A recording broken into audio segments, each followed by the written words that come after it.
कि आप सभी सुखी होंगे, आनंदित होंगे और इंतज़ार कर रहे होंगे कब शुक्रवार आता है और कब हम इस कोर्स में ज्वाइन होते हैं। इस कोर्स के हम बहुत ही अलग अलग पड़ाव से गुजरते हुए हम एक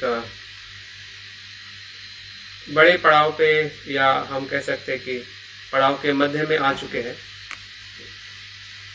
जो पड़ाव हमें और आगे गहराई में ले जाने के लिए हमें मदद करने वाला है। और हमारे जो इस प्रोग्राम का जो एक हमारा उद्देश्य था, यह माइंडफुल ट्रेनर के तौर पे हमें आगे विकसित होना है। जिस प्रकार से अभी रायचंद जी ने कहा है कि हम माइंडफुल ट्रेनर या प्रशिक्षक क्यों होना चाहते हैं। जैसे बाबा साहब ने 1950 में जो लेख लिखा था और उसमें कहा था कि एक प्रशिक्षित धम्म सेवक हो कि जो समाज में रहते हुए समाज के लिए वो धम्म का या लोगों को सुखी करने का या सुखी बनाने का कार्य कर सके। तो मुझे लगता है कि उसी उम्मीद पे हमारा संघ भी बना है, जिसे हम त्रिरत्न बौद्ध महासंघ कहते हैं। और उसी के आधार पे हम एक विशिष्ट प्रकार का जो अभ्यास, जिसे हम ध्यान का अभ्यास कहते हैं, तो ध्यान के माध्यम से भी हम एक ऐसे उभर सकते हैं, ऐसे बन सकते हैं हमारे स्वयं के जीवन में कि जो हम ध्यान से ही लोगों को अनेक प्रकार से हम लाभान्वित कर सकते हैं। और हमारा संघ का अस्तित्व भी ध्यान से ही हुआ है। जो बनते संघरक्षी जी ने इंग्लैंड में ध्यान के अभ्यास से ही लोगों को इकट्ठा किया था और धीरे धीरे ऐसे महासंघ की स्थापना की थी। अभी हमें ऐसे महासंघ की स्थापना करने की इतनी आवश्यकता नहीं है, लेकिन उसी ही समाज में रहते हुए ऐसे बहुत सारे लोग हैं जहाँ तक हमें पहुँचने की हम अपने आप से उम्मीद रख सकते हैं कि जो बौद्ध धम्म के तरफ या बुद्ध की शिक्षा की तरफ किसी कारणवश वो नहीं आ पाते हैं और हम भी उनके पास नहीं जा पाते हैं, तो उसके मध्य में एक जुड़ने का बहुत ही अच्छा या सेकुलर तरीका कह सकते हैं बौद्ध धम्म के पास में है। वो है ध्यान साधना, या लोगों के दुख को उनकी ज़रूरत को समझते हुए उनकी ज़रूरत को पूरा करना ध्यान के माध्यम से। तो मुझे लगता है इससे बेहतरीन कोई तरीका हो नहीं सकता है कि जो अभी भी बहुत सारे लोग हमारे आसपास के हमारे मित्र हो सकते हैं, हमारे परिवारजन हो सकते हैं, और अगर हम सबसे उम्मीद अगर किसी से रखते हैं तो हमारे आज के उभरते हुए हमारे नव युवा या युवतियाँ या युवक जो कहीं ना कहीं वो मन को सही तरीके से नहीं जानने की वजह से, या मन का प्रशिक्षण उनके पास में नहीं होने की वजह से गलत तरीके से उनका जीवन अलग दिशाओं में जाते हुए हमें दिखाई देता है। तो उनको भी मदद करना है और हमें अपने आप को भी मदद करना है। तो उसके लिए हमें एक ऐसा अपने आप को एक विशिष्ट विषय में पारंगत करना बहुत ही ज़रूरी है। और मुझे लगता है कि ध्यान एक अपने आप में ऐसा विषय है या ऐसा आचरण है कि एक तीर में दो निशान को हम साध सकते हैं। ध्यान एक ऐसा माध्यम है कि जो हम स्वयं के विकास के साथ में औरों को भी उस ध्यान के सुख के अंदर लाने के लिए हम प्रेरित कर सकते हैं। तो मुझे लगता है कि यही हमारे इस पूरे कोर्स का एक लक्ष्य है कि जो हम धीरे धीरे अभी तक के अभ्यास के माध्यम से हमने जो अलग अलग विषय थे या उसकी जो पार्श्वभूमि थी या उसके विभिन्न पहलू थे, फिर बुद्ध से लेकर या आधुनिक वैज्ञानिक मनोवैज्ञानिक तक, या उसके बाद में भी जो उसके अलग अलग पहलू से हमने अभ्यास करते हुए अभी हम एक मध्य धार में ऐसा कह सकते हैं कि यहाँ से अगर हमें आगे जाना है तो हम आगे जा सकते हैं, अगर हमें लगता है कि हमें पीछे जाना है तो पीछे भी जा सकते हैं। क्योंकि यहाँ से आप या ये कोर्स आपको क्या दे सकता है और आप क्या ले सकते हैं, है ना। इन दोनों पे भी अगर हमें आगे बढ़ना है तो आज का जो विषय और इसके बाद में जो एक ट्रेनिंग का एक नया स्वरूप कह सकते हैं, जिसे हम अपने आप को ही एक प्रशिक्षक के तौर पे निर्माण करना, या उस कोर्स के साथ में जो हमारा ज्ञान है या अनुभव है उसके साथ में हमें आगे बढ़ते बढ़ते एक ऐसे जगह पे हमें पहुंचना है कि वो कहीं ना कहीं हमारे मन में या हमारे जीवन में हम उस उद्देश्य को लेके बैठे हैं कि कुछ न कुछ ऐसा करना है कि जो स्वयं के लिए और औरों के लिए कल्याणकारी हो। और वो वही इंसान कर सकता है कि जो अपने आप को एक प्रशिक्षक के तौर पे या एक शिक्षक के तौर पे या एक मोटिवेटर के तौर पे या मेंटर के तौर पे जब अपने आप को उभरता है या स्वयं का विकास करता है, वही इंसान या वही व्यक्ति औरों को मोटिवेट कर सकता है, औरों को प्रेरित कर सकता है और औरों को मार्ग दिखा सकता है, जिसे हम गाइड कहते हैं। तो गाइड अगर करना है तो हमारे पास में उसका प्रॉपर जो एक ब्रिज है, अभी आपके पास में नॉलेज है जो अभी तक हमने सिखाया है और आपका पहले का भी नॉलेज है, लेकिन उस नॉलेज को उस व्यक्ति तक कैसे लेके जाए जो व्यक्ति इंतज़ार कर रहा है।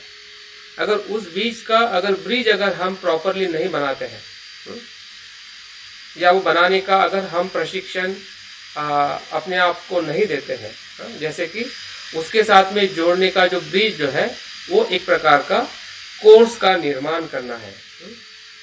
जैसे कि अगर हम अपने संघ में देखते हैं कि कोई मित्र या ब्रह्मचारी बनना चाहता है तो कैसे बनता है, तो उसका एक कंटेंट होता है, कोर्स का डिज़ाइन होता है कि ये सब्जेक्ट वो पढ़ेगा तो वो मित्र बनेगा, ये सब्जेक्ट पढ़ेगा GFR में तो वो ऑर्डर के तरफ आगे बढ़ेगा।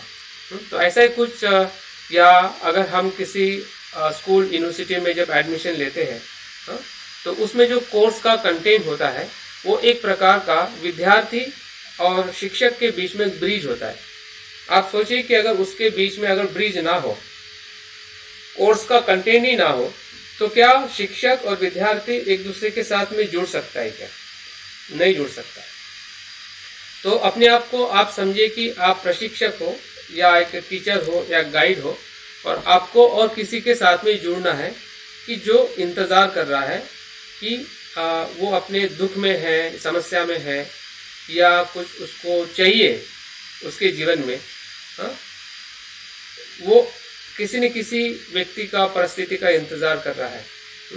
अगर हमारे पास में एक प्रॉपर कोर्स होता है, एक प्रॉपर प्रक्रिया होती है कि उस व्यक्ति को हमारे साथ मतलब आपके खुद के अनुभव के साथ, आपका खुद का अनुभव मतलब क्या है? एक कहाँ से अनुभव आया है? आपको बुद्ध के पास से अनुभव आया है, या बौद्ध धर्म का जो आपने अध्ययन किया है, ध्यान का जो आपका खुद का अनुभव है, वो अनुभव आपको पूरे सत्यता के साथ में आया हुआ है, और वही अनुभव के आधार पे आप लोगों को ये बताना चाहते हैं कि किस प्रकार से वो व्यक्ति भी अपने जीवन में सुखी हो सकता है, जिस प्रकार से आप कुछ हद तक सुख का या सच्चे सुख का आप अनुभव कर चुके हैं, और उसी रास्ते पे औरों को भी आप लेके आना चाहते हैं कि जो आपका हो सकता है कि मित्र हो या मित्र ना भी हो सकता है कि वो आपका समूह का व्यक्ति ना हो, अन्य समूह का भी व्यक्ति हो, अन्य भाषा का भी व्यक्ति हो, या किसी और प्रांत का भी व्यक्ति हो। तो वो जुड़ने का कहीं ना कहीं जो स्किल जो है, जिसे हम कह सकते हैं कि कोर्स का निर्माण करना, या जिसे हम पाठ्यक्रम कहते हैं, है? एक विशिष्ट प्रकार का पाठ्यक्रम कैसे निर्माण किया जा सकता है। और ये विषय पढ़ते समय मुझे भी बहुत सारी बातें इन सप्ताहों में पता चली है कि सही में शिक्षक और एजुकेशन का कितना महत्वपूर्ण काम है। जो अभ्यास में सिखाया जाता है एक शिक्षक को, या एजुकेशन में जो उसके मूल्य की बात की जाती है, एक एक छोटे छोटे बातों की, लेकिन वास्तविकता में उसका एक इम्प्लीमेंटेशन जो है वो हमें बहुत कम प्रमाण में दिखाई देता है, नहीं के बराबर। पॉलिसी के माध्यम से भी हमें वो दिखाई नहीं देता है, या टीचर के माध्यम से भी वो दिखाई नहीं देता है, लेकिन राइटिंग में दिखाई देता है। राइटिंग में एक एक चीज़ लिखी हुई है, कि शिक्षण पद्धति क्या होती है, पाठ्यक्रम क्या होता है, या किस प्रकार से विद्यार्थी का विकास किया जाता है, तो मैं पढ़ते पढ़ते मैं काफ़ी अचंभित हो गया था कि सही में अगर इस विषय को लोग अगर सही में समझ के उसका इम्प्लीमेंट करें, तो मुझे लगता है कि बाबा साहब ने जिस प्रकार से शिक्षा को शेरनी का दूध कहा है, हाँ, जो पिएगा वो दहाड़ेगा, तो सही में वो शिक्षा में वो ताकत है।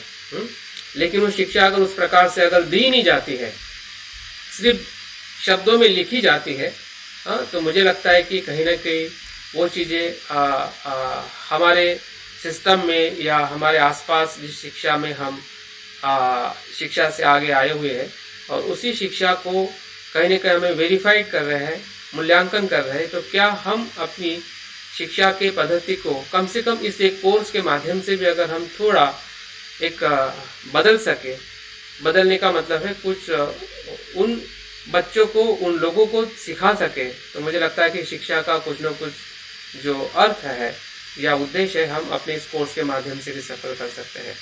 तो देखते हैं कि आज हमारे जो विषय को लेके हम जो बात करने वाले हैं कि हम क्यों प्रशिक्षक बने और उस प्रशिक्षक बनाने के जो हमारे सिद्धांत है या पद्धतियाँ हैं, तो उस कोर्स को हम कैसे डिज़ाइन करें ताकि कल से आप लोगों का एक नया सेशन चालू होगा कि किस प्रकार से आपके कोर्स को आप डिज़ाइन कर सकते हैं। उसका एक में फॉर्मेट है या उसका एक ढांचा है या उसके जो तत्व जो है उसके बारे में मैं आज आपके बीच में बात करने वाला हूँ।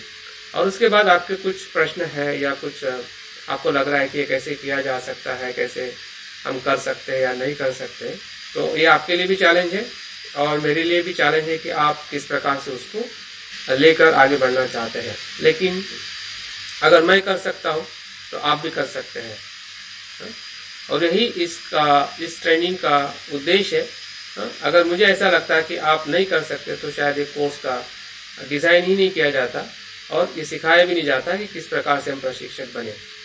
मैं उम्मीद करता हूँ कि आपका जो भी शिक्षा का अनुभव है वो भी आपको इसमें आप डाल सकते हैं, आपका धम्म का अनुभव है वो भी इसमें आप डाल सकते हैं, और आपके ध्यान का जो अनुभव है वो भी इसमें डाल के उस बातों को सोच सकते हैं कि ये मुझसे संभव है, क्योंकि मैं जानता हूँ कि किस प्रकार से प्रशिक्षक बन के ध्यान के बारे में मैं लोगों को प्रेरित कर सकता हूँ। देखते हैं एक एक बातों को हम आगे बढ़ेंगे।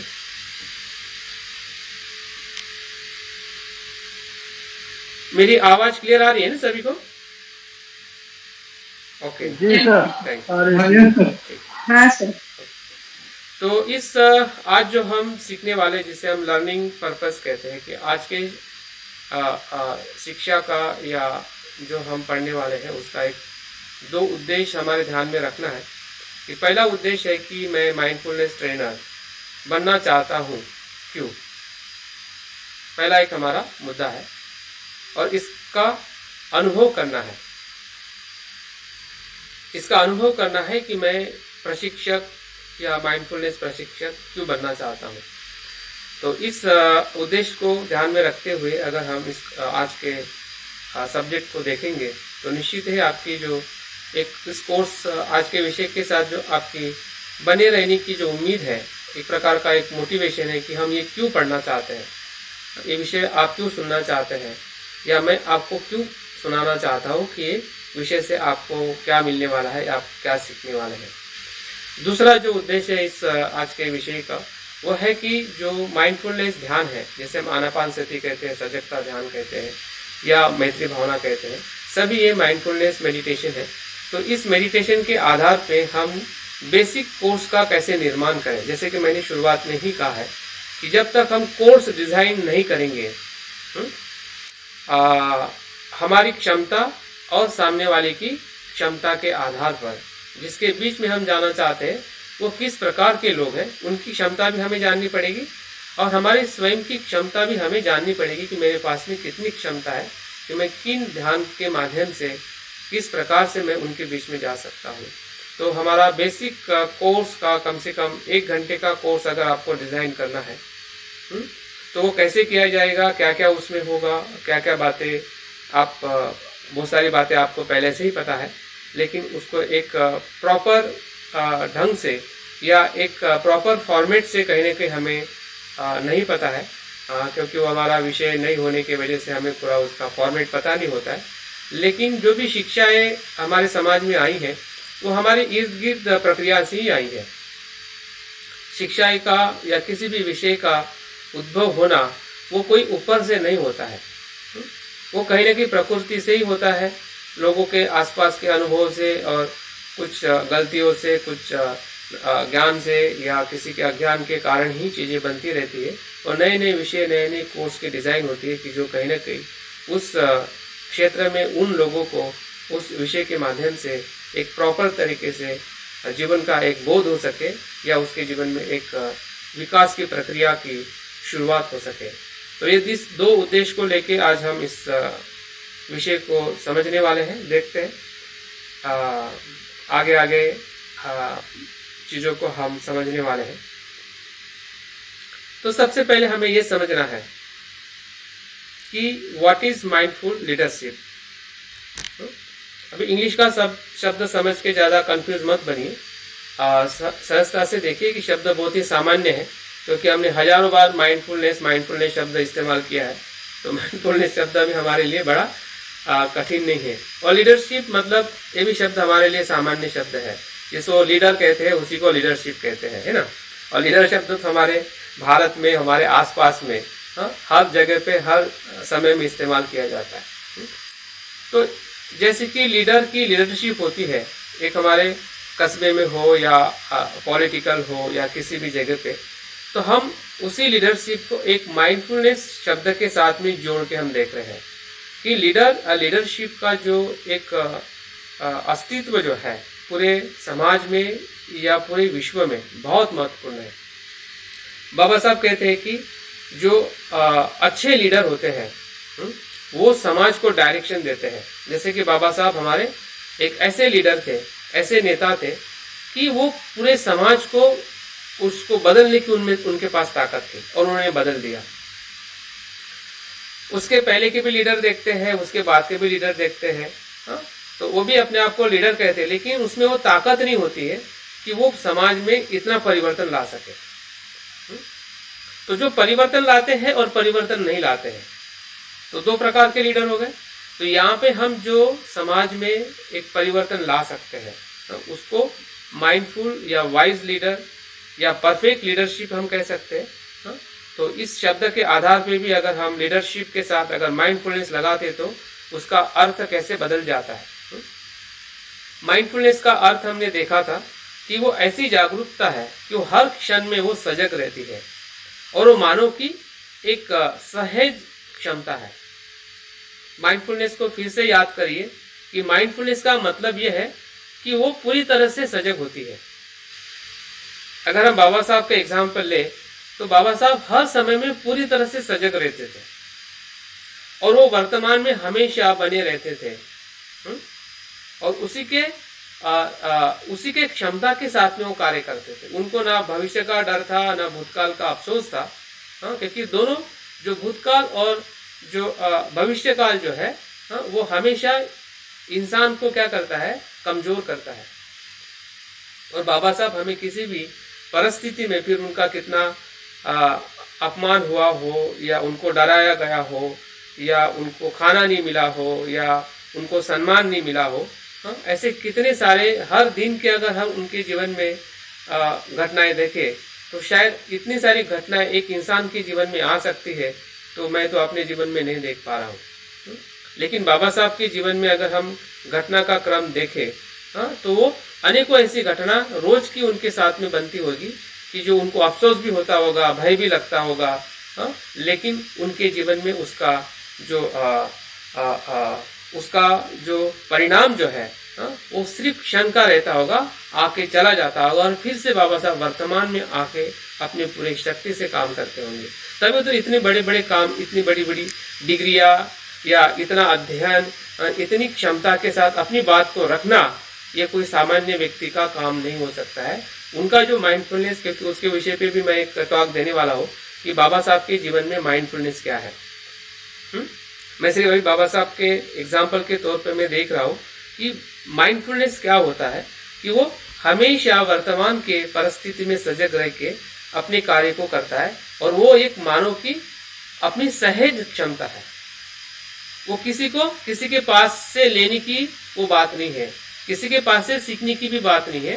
वो मनुष्य के जीवन में ही, जिसे हम मनुष्य की जो क्षमता विरासत कहते हैं, वो स्वयं की ही विरासत है। और उस तरीके से माइंडफुलनेस को जब हम देखते हैं तो माइंडफुलनेस के नेतृत्व में क्या आता है, किसे हम लीडरशिप, माइंडफुलनेस लीडरशिप कहते हैं, कि जो स्वजागरूक होता है, प्रज्ञावान होता है, आत्मविश्वासी होता है, इन श्रेष्ठ स्तरों का वो रूपांतरण करने का सराव करता है। स्वजागृति, प्रज्ञा और आत्मविश्वास का श्रेष्ठ स्तर में रूपांतरण करने का वो प्रैक्टिस करता है या उसका वो अवलंबन करता है, उसको कहते हैं माइंडफुलनेस लीडरशिप, जिसमें प्रज्ञा है, आत्मविश्वास है और उस मूल्य को वो श्रेष्ठ स्तर पे उसका प्रैक्टिस करता है या उसका वो अनुसरण करता है। ऐसा नेता जो दैनिक जीवन के सभी पहलुओं को अपने और सबके अच्छे के लिए और आत्मविश्वास लाने के लिए और दूसरों में महानता की प्रेरणा देने के लिए, प्रेरित करने के लिए जो नेतृत्व करता है, वो है माइंडफुलनेस लीडरशिप। और ये सभी गुण हमें बाबा साहब के जीवन में दिखाई देते हैं। और हमें भी अगर माइंडफुलनेस लीडरशिप को समझना है, माइंडफुलनेस के ध्यान के आधार पे, अनुभव पे, तो हम भी अपने नेतृत्व को, भले वो नेतृत्व हमारा घर में हो या किसी मित्र के साथ हो या किसी बड़ी सभा में हो या किसी भी कार्य में हो, तो हमारा नेतृत्व से तभी हम लोगों को ज़्यादा प्रेरित कर सकते हैं कि जब हम माइंडफुलनेस है। और माइंडफुलनेस का मतलब ही है कि प्रज्ञा, करुणा, आत्मविश्वास और स्वयं की जागृति, या वर्तमान में वस्तु मात्रा को अनुभव करना या उस परिस्थिति में वर्तमान में बने रहना, वही माइंडफुलनेस लीडरशिप है। तो देखते हैं कि लीडरशिप कैसे हम धीरे धीरे इस कोर्स के माध्यम से हम बढ़ा सकते हैं, क्योंकि हम ध्यान कर रहे हैं और ध्यान से हमें उसका लाभ हमें हो रहा है, पता चल रहा है कि सही में माइंडफुलनेस से हमारे जीवन में कैसे बदलाव हो रहा है। यही उसका ओवरव्यू है। जैसे कि मैंने अभी बताया है कि नेतृत्व का सचेत नेतृत्व का अभ्यास, सचेत नेतृत्व मतलब माइंडफुलनेस अवेयरनेस, माइंडफुलनेस लीडरशिप, आत्म जागृति, ऊंचे स्तर पे विकास करने का जो तरीका है वही माइंडफुलनेस लीडरशिप है। जो हमारा स्तर है उससे ऊपर उठाना या उठना। सामान्य तौर पे जो हम लौकिक जीवन में जीते हैं, तू मैं के जीवन में जीते हैं या एक सांसारिक जीवन में जीते हैं, उस सांसारिक जीवन के स्तर को, फिर वो स्तर आपका परिवार का भी हो सकता है कि परिवार में भी हम ऐसे ही तू मैं करके ही जीते हैं या सांसारिक स्तर में ही जीते हैं, उस स्तर को ऊंचे स्तर की तरफ ले जाना, वही माइंडफुलनेस लीडरशिप है। इवन हम अभ्यास कर रहे हैं या किसी भी क्षेत्र में काम कर रहे हैं, तो हमारा भी जो स्तर जो होता है सामान्य स्तर होता है, लेकिन उस स्तर को और ऊंचाई की तरफ ले जाने के लिए जो भी हम करेंगे माइंडफुलनेस के आधार पे, तो निश्चित ही वो सभी जो कार्य जो है वो एक प्रकार के माइंडफुलनेस लीडरशिप के अंतर्गत आ जाता है। और हम उस स्किल को डेवलप करना, जो अभी तक हमने ध्यान के माध्यम से या अपने अनुभव के माध्यम से हमने देखा है कि हम में वो लीडरशिप की क्वालिटी है, अगर है तो उसको हम कैसे इंटरैक्ट करें, कैसे प्रेजेंट करें, अभी वो हमारी सबसे बड़ी जिम्मेदारी है। हम अपने आप को ऐसा नहीं कह सकते कि मेरे पास में माइंडफुलनेस लीडरशिप नहीं है। भले 10 लोगों के लिए नहीं होगी, लेकिन आपके परिवार के लिए तो हो सकती है। अगर आप पेरेंट्स हो और आपके घर के मुखिया हो, तो क्या उस तौर पे भी आप क्या लीडरशिप को ले सकते हैं क्या? अभी लीडरशिप हम कर रहे हैं, कंट्रोल लीडरशिप कर रहे हैं, इगोइस्ट लीडरशिप कर रहे हैं, पावरफुल लीडरशिप कर रहे हैं, ठीक है। और उस लीडरशिप की वजह से क्या हो रहा है कि ना हम खुद सुखी हो रहे हैं, ना हमारे आसपास के परिवार के लोग सुखी हो रहे हैं। लेकिन इसी लीडरशिप के अंदर अगर माइंडफुलनेस लीडरशिप आती है, जिसे हम मैत्री मोड कहते हैं, है ना, एक तरफ पावर मोड है, जिस पावर मोड से हर चीज को कंट्रोल करके अपने नेतृत्व में रखना चाहते हैं। तो दूसरा जो मोड जो है, जैसे हम मैत्री मोड कहते हैं, मैत्री मोड ही एक प्रकार की माइंडफुलनेस लीडरशिप, क्योंकि हम संवेदनशील होते हैं, जागरूक होते हैं कि मैं भी इंसान हूँ, सामने वाला भी इंसान है, और उस आधार पे जब हम अपनी बात को कहते हैं, सोचते हैं या व्यवहार करते हैं, तो समझ जाइए कि वो चीज़ कहीं ना कहीं उसी लेवल पे आ जाती है कि जो आपके पहले से ही अनुभव रहे हैं और आपका अध्ययन भी रहा है। अगर कुछ प्रश्न है तो ज़रूर हम इसके बारे में और आप मुझसे जान सकते हैं।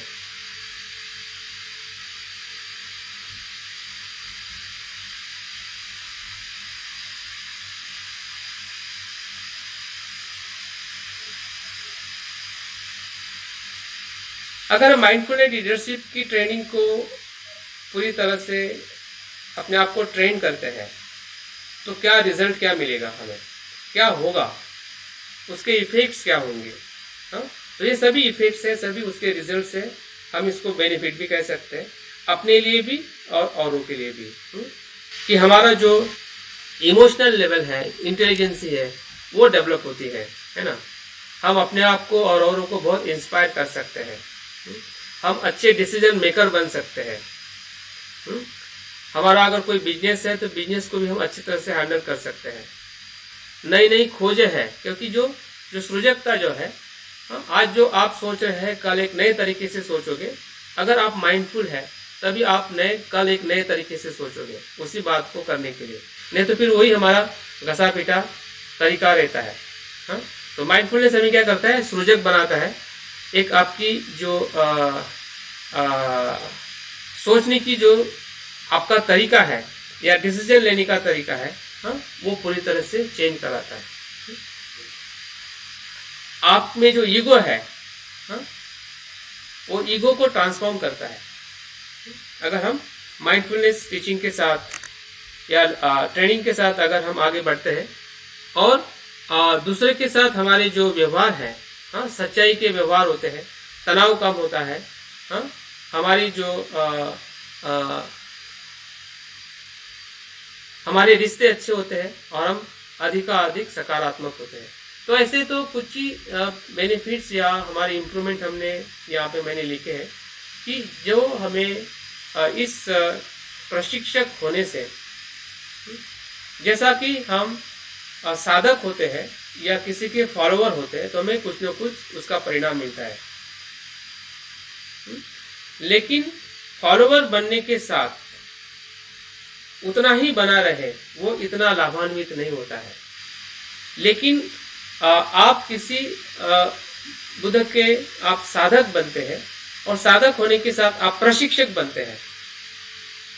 प्रशिक्षक बनने का अर्थ एक प्रकार का आप अपने आप में जो बुद्धिमत्ता जो है या आपकी देने की जो प्रवृत्ति जो है, ज्ञान बांटने की, जिसे हम कह सकते हैं कि धम्मदान जो कहते हैं, धम्मदान की प्रवृत्ति जो है, वो इसी से ही बढ़ सकती है। अगर आप में प्रशिक्षक की क्वालिटी अगर आप विकसित नहीं करते हैं तो आपके माध्यम से धम्मदान नहीं के बराबर होगा। हो सकता है कि आपके आचरण को देख के कोई लोग मोटिवेट हो सकते हैं, लेकिन ज़्यादा मोटिवेट नहीं होंगे, क्योंकि आप उनसे उस प्रकार से उनकी जो ज़रूरत है उसके हिसाब से आप बात ही नहीं कर रहे हैं। आपको पता ही नहीं कि किस प्रकार से उनसे मुझे बातें करनी है कि जो उसकी ज़रूरत है। तो हम ज़्यादा लोगों को धम्मदान नहीं दे सकते। और हम बौद्ध की परंपरा जो रही है, विद्वान बौद्ध की परंपरा रही है। सिर्फ बौद्ध उपासकों की परंपरा बौद्ध धर्म में नहीं है।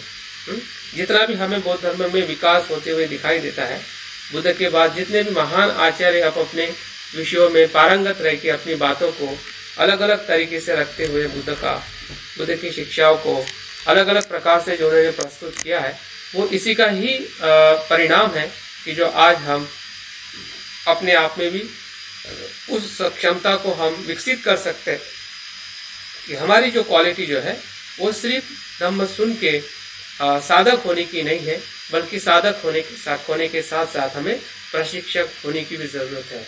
और बाबा साहब का भी यही स्वप्न था या भविष्य था कि जब तक हमारे समाज में ऐसे प्रशिक्षक निर्माण नहीं होते, जिस प्रकार से आज हम देख पा रहे हैं कि संघ के माध्यम से ऐसे हजारों प्रशिक्षक बन चुके हैं, लेकिन फिर भी ध्यान को सिखाने वाले की जो कमी जो है मुझे अभी भी कम लग रही है। शायद आप देख पा रहे हो कि ध्यान के माध्यम से हम बहुत कम लोगों को डायरेक्ट मदद कर पा रहे हैं। तो ये प्रशिक्षण जो है पूरी तरह से ध्यान को कमिटेड है कि ध्यान के माध्यम से हम लोगों को बहुत सारा लाभान्वित कर सकते हैं और हमें भी उसका लाभ मिल सकता है।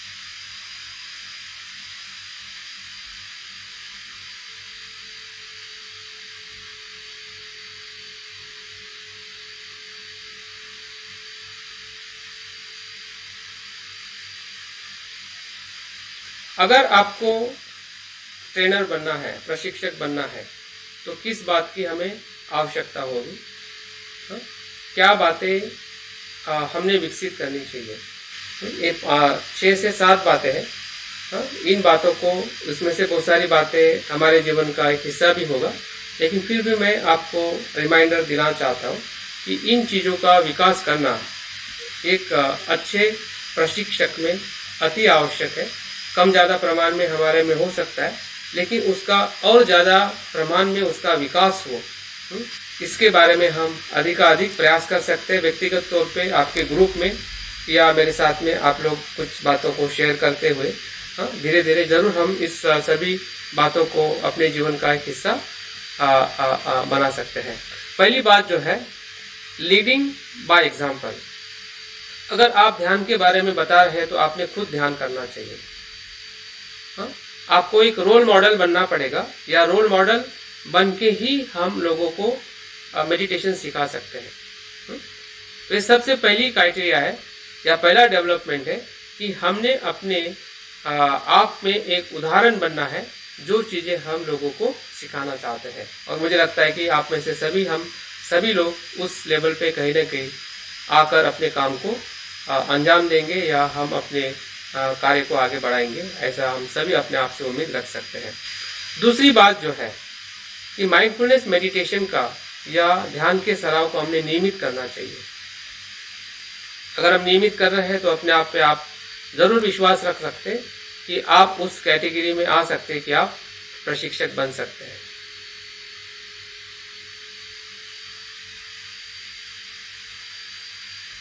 तीसरा जो है कि आप आपकी जो प्रशंसा है या मान्यता है या एप्रिसिएशन और रिकग्नाइजेशन, या आपने हमेशा अपने आप के लिए आपने करना चाहिए। हमने विनम्र रहना चाहिए, हमारा संवाद करुणा से होना चाहिए और हमारी भावनाएं संतुलित होनी चाहिए। क्योंकि कोई कुछ भी पूछ सकता है, कुछ भी बोल सकता है। जब आपके बैकग्राउंड का अगर कोई पार्टिसिपेंट आपके कोर्स में नहीं आया हो और वो कुछ भी आपकी बात को गलत तरीके से इंटरप्रेट कर सकता है, तो ऐसे समय में हमारी भावनाओं को संतुलित रखना, किसी भी प्रकार से द्वेष न रखते हुए उसकी बात को सुनना या करुणा से संवाद करना, या हमारा जो व्यवहार जो है विनम्रता पूर्ण रहना, इन सभी बातों को ध्यान में रखते हुए हम एक बहुत ही अच्छे माइंडफुल लीडर बन सकते हैं अपने विशेषता ध्यान के क्षेत्र में। देखते हैं कि आगे हमें और क्या सीखना पड़ेगा कि हम अपने कोर्स को हम डिजाइन कर सकें।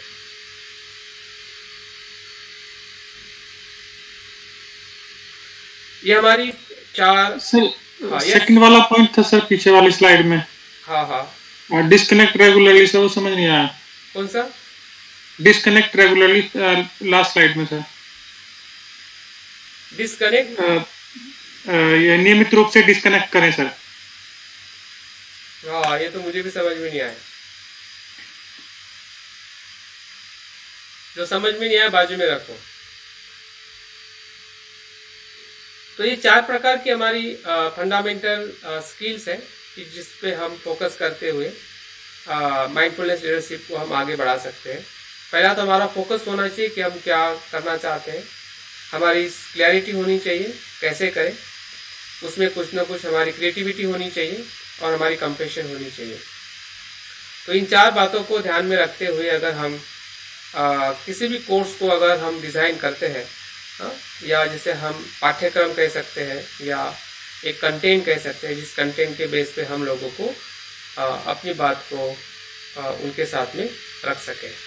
तो मुझे लगता है कि यहाँ तक जो बातें बताई हैं वो सभी क्लियर हुई। कुछ प्रश्न है तो इस पर पूछ सकते हैं, और फिर हम नेक्स्ट जो इसका पहलू है कि सिलेबस या पाठ्यक्रम क्या है, कैसे उसका डिज़ाइन किया जाता है, उसके बारे में मैं बात करने वाला हूँ। सर इससे पहली वाली स्लाइड के जो 4 पॉइंट थे ना वो मुझसे छूट गए। हाँ ठीक है, वो एक बात दिखा दीजिए प्लीज। हाँ तो ये है कि एक तो हमारा 4 fundamental skills of mindful leadership. Four 4 fundamental. हाँ तो ये जो आपके 4 स्किल हमारे लीडरशिप में होने हैं, फोकस, क्लैरिटी, क्रिएटिविटी और कंपेशन। ठीक है सर।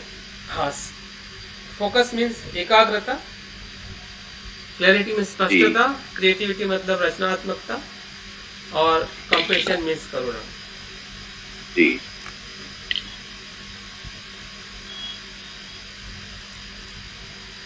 यहाँ तक पता चला? जी। Any question? किसी का क्वेश्चन?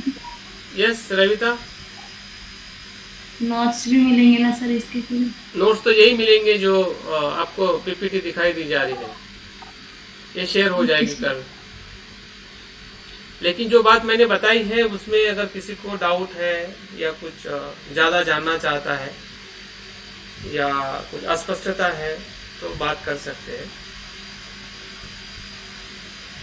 सर मेरा क्वेश्चन है, अगर हम अपनी बात को दूसरों के सामने रखना चाहते हैं तो मतलब उसको क्लियरिटी के साथ में किस प्रकार से और अच्छे तरीके से हम रख सकते हैं सर? हाँ, तो वो कम्युनिकेशन के इसमें हमें उसका अध्ययन करना पड़ेगा, और बात रखने का जो तरीका जो है वो आपको धीरे धीरे अपने सजगता जो है कि हमारी जो सजगता है कि हम कब कैसे बात करते हैं और हमारी गलतियाँ कहाँ कहाँ पे हो रही है, क्योंकि अपनी गलतियाँ ही हमें माइंडफुलनेस बनाती है।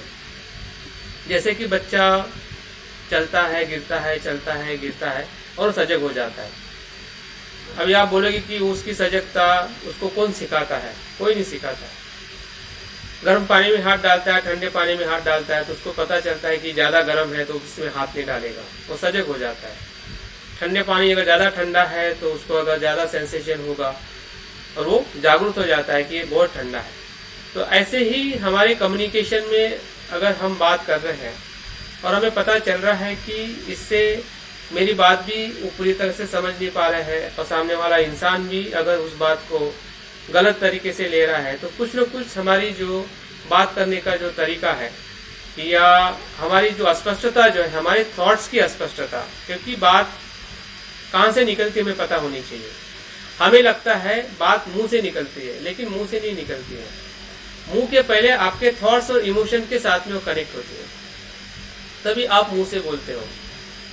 और हमारा इतनी ही जागृति रहती कि मैं बोल रहा हूँ, हमारे उस समय ये जागृति नहीं रहती कि उसके पीछे थॉट्स क्या है। जैसे कि हमने कम्युनिकेशन प्रोसेस में देखा था, अगर आप पीपीटी पढ़ते हैं तो कम्युनिकेशन कैसे होता है, तो कम्युनिकेशन का जो तरीका जो है वो हमें समझना पड़ेगा, याद रखना पड़ेगा। और उसमें जो भी गलतियाँ हो रही है, छोटे छोटे संवाद में हो, जब आप मित्र से बात करते हैं, फ़ोन पे बात करते हैं, या किसी से आप डिस्कशन करते हैं, या आप औरों को भी सुनिए, औरों के डिबेट सुनिए, लोग कैसी बातें करते हैं। तो बहुत सारे ऐसे तरीके हैं कि जहाँ पे हम अपनी वाणी को, अपने संवाद को हम अच्छी तरह से बेहतरीन कर सकते हैं। अगर हम ऐसा नहीं करेंगे तो हमारा जो वाणी का या संवाद का स्तर जो है वो सामान्य रहेगा, और सामान्य स्तर से हम लोगों को ज़्यादा प्रभावित है या लोगों को हम सही तरीके से अपनी बात को नहीं पहुंचा पाएंगे। तो मुझे लगता है कि आपने थोड़ा इसके ऊपर कार्य करना चाहिए, और सभी के लिए ज़रूरी है, क्योंकि उसकी अभी धीरे धीरे हमारी प्रैक्टिस होने वाली है। जैसे जैसे आपको प्रैक्टिकल मेडिटेशन लीड करना पड़ेगा, तो आपको भी पता चलेगा कि आप किस प्रकार से बात कर रहे हैं। सुनने वाले आपके ऊपर कमेंट्स करेंगे कि भाई आपने ऐसी नहीं ऐसी बात करनी चाहिए, तो उसमें से आपके लर्निंग प्रोसेस धीरे धीरे सभी के आगे बढ़ने वाले हैं। ठीक है रविता? yes, sir. ओके, तो अभी हम जो हमारा मेन फोकस है पूरे इस आज के इस विषय के अंदर, कि पाठ्यक्रम के बारे में हमने काफी समय से हमने सुना होगा। अगर जो शिक्षक है उनके लिए तो बहुत ही ज़्यादा नया शब्द नहीं है, लेकिन अगर हम विद्यार्थी है और विद्यार्थी अगर हम नहीं पढ़ रहे हैं तो हो सकता है कि ये बहुत पुराना शब्द होगा हमारे लिए, जैसे हम पाठ्यक्रम कहते हैं। लेकिन जो इस क्षेत्र में है, जो कार्य कर रहे हैं या जो बच्चे पढ़ रहे हैं, तो उनको शायद इसके बारे में काफ़ी सही जानकारी होगी, उसके शब्द के बारे में, या पाठ्यक्रम होता क्या है और क्या पाठ्यक्रम से क्या एजुकेशन का जो एक सिस्टम है कैसे रन होता है। हम ज़्यादा अभी हम उस शिक्षक के तौर पे हमें अपने आप को विकसित नहीं करना है, लेकिन एक प्रशिक्षक होने के लिए जो शिक्षा की जो पद्धति जो है, या शिक्षा के जो तत्व जो है, या शिक्षा में जिस प्रकार से कोर्स डिज़ाइन होता है, उसका हमें थोड़ा तो भी ज़रूर अनुभव लेना पड़ेगा या उसकी हमें तैयारी करनी पड़ेगी। जैसे कि अगर हम डॉक्टर नहीं है, लेकिन इसका मतलब ये नहीं कि हमें बॉडी के बारे में जानने का अधिकार नहीं है। भले हम इंजेक्शन नहीं दे रहे हैं, हमें टैबलेट्स पता नहीं है, हमें बाकी कुछ भी पता नहीं है, डिसीज के बारे में पता नहीं है, लेकिन इसका मतलब ये नहीं है कि मुझे मेरी बॉडी के बारे में जानना भी मुझे डॉक्टर होने की ज़रूरत है। क्योंकि मुझे लिए तो ज़रूरी है कि मेरा शरीर क्या है, ये मेरा शरीर किस प्रकार से कार्य करता है। तो उसी उद्देश्य से भी अगर हम इस पाठ्यक्रम को या कोर्स के डिज़ाइन को समझे तो मुझे लगता है कि ज़्यादा आप पे स्ट्रेस नहीं होगा, या ये तो मेरा विषय बिल्कुल ये मेरे धम्म जीवन से या मेरे ध्यान से तो पूरी तरह से हट के है, तो इसको मैं कैसे समझूंगा। अगर आपको प्रशिक्षक बनना है तो हमारी एक जो नई जो डायमेंशन जो है, जैसे कि हीरे की जितनी डायमेंशन की जाती है उतनी उसकी चमक बढ़ते जाती है। अगर आप उसको डायमंड नहीं, उसको आप तराशोगे नहीं तो डायमंड का मूल्य क्या हो जाएगा, कम हो जाएगा। तो आपका मूल्य, मेरा मूल्य कम होगा अगर उसको हम तराशते नहीं है। अगर एक भी अगर हम उसकी किनार तराशेंगे तो उसमें एक चमक आएगी, और वो चमक कहीं ना कहीं आपको भी बेहतरीन करेगी और उससे जो लोगों को भी प्रभावित होंगे, लोग भी उसमें आकर्षित होंगे और वो जानने के लिए आपके पास में आएंगे, या आप उनके पास में जाओगे कि भाई इस प्रकार से आपके जीवन को आपने देखना चाहिए।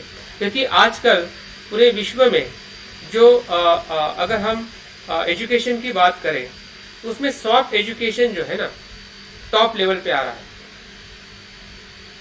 तो सॉफ्ट स्किल के अंदर, या जिसे हम लाइफ एजुकेशन कहते हैं, उसके अंदर सबसे टॉप पे कुछ अगर कोई चीज़ है तो है मेडिटेशन या मोटिवेशन।